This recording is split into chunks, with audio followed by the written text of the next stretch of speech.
નમસ્કાર દર્શક મિત્રો, કને ગુજરાતના સીજી એક્સપ્રેસ ન્યૂઝમાં હું આકાંક્ષા આપ સૌનું સ્વાગત કરું છું. નજર કરીએ દેશ, દુનિયા અને રાજ્યની તમામ ખબરો પર. રાજ્યમાં હવામાન વિભાગે આગામી 7 દિવસ હળવાથી મધ્યમ વરસાદ પડવાની આગાહી કરી છે. જ્યારે ઉત્તર ગુજરાત અને સૌરાષ્ટ્રમાં અતિભારે વરસાદ પડવાની સંભાવના છે, જેને લઈને માછીમારોને દરિયો ન ખેડવાની સૂચના આપવામાં આવી છે. અત્યાર સુધી રાજ્યમાં સિઝનનો સરેરાશ 50% જેટલો વરસાદ વરસ્યો છે.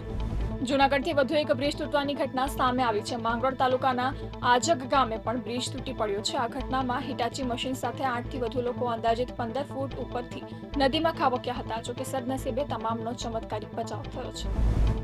15 જુલાઈ 2025 થી બુકિંગ માટે IRCTC વેબસાઇટ અથવા એપ્લિકેશન પર આધાર વેરિફિકેશન ફરજિયાત બનશે. ઉપરાંત ઓનલાઈન તત્કાલ બુકિંગ માટે આધાર નંબર સાથે લિંક થયેલ OTP પણ જરૂરી રહેશે. એક જ વરસાદમાં નબળી ગુણવત્તાને કારણે ગુજરાતમાં કુલ મળીને 3000 કિલોમીટરથી વધુ રસ્તાઓ ધોવાઈ ગયા છે. આ ઉપરાંત ઠેર ઠેર ખાડા પડ્યા છે, જેને કારણે વાહન ચાલકો ભારે હાલાકી ભોગવી રહ્યા છે. ખાડાને કારણે અકસ્માતની સંખ્યામાં પણ વધારો થયો છે. ઓડિશાના બાલાસોરમાં ફકીર મોહન ઓટોનોમસ કોલેજમાં આત્મહત્યા કરનાર 20 વર્ષીય વિદ્યાર્થીનીનું મોત નીપજ્યું હતું. વિદ્યાર્થીની 95% દાઝી ગઈ હતી અને છેલ્લા 3 દિવસથી ભુવનેશ્વર એમ્સમાં જીવન માટે સંઘર્ષ કરી રહી હતી. વિદ્યાર્થીનીએ આ મહિનાની શરૂઆતમાં તેના HOD પર જાતીય સતામણનો આરોપ લગાવ્યો હતો. હરિયાણાના ગુરુગ્રામમાં પ્રખ્યાત ગાયક અને રેપર રાહુલ યાદવ ફાઝિલપુરિયા પર ગોળીબાર કરવામાં આવ્યો હતો. જ્યારે હુમલો થયો ત્યારે ફાઝિલપુરિયા તેમની સફેદ રંગની થારમાં મુસાફરી કરી રહ્યા હતા. તે દરમિયાન હુમલાખોરો બીજી કારમાં પાછળથી આવ્યા અને ગોળીઓ ચલાવવા લાગ્યા હતા.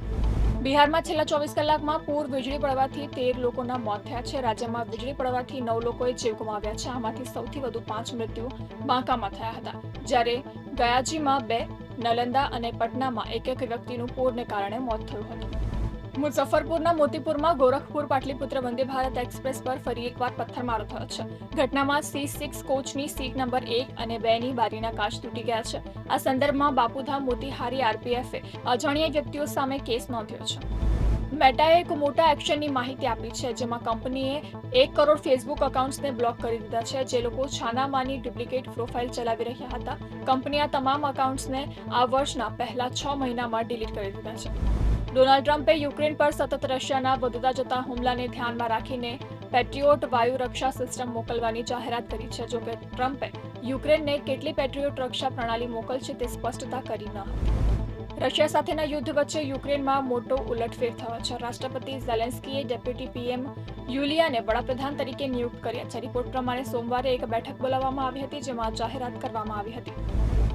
જોન ઇબ્રાહિમની તહેરાન ફિલ્મ થિયેટરને બદલે સીધી OTT પર રિલીઝ થવાની છે. ફિલ્મનો સબ્જેક્ટ બહુ સિરિયસ હોવાથી આ ફિલ્મ ટિકિટ બારી પર નહીં ચાલે તેવી તેના નિર્માતાઓને શંકા છે.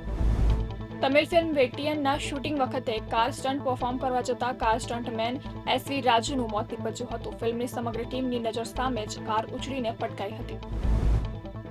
તો આ તક અને ગુજરાતના આજના CG એક્સપ્રેસ ન્યૂઝ નવા સમાચારો અને વધુ અપડેટ માટે તમે જોડાયેલા રહો કને ગુજરાત સાથે. ત્યાં સુધી મને રજા આપશો.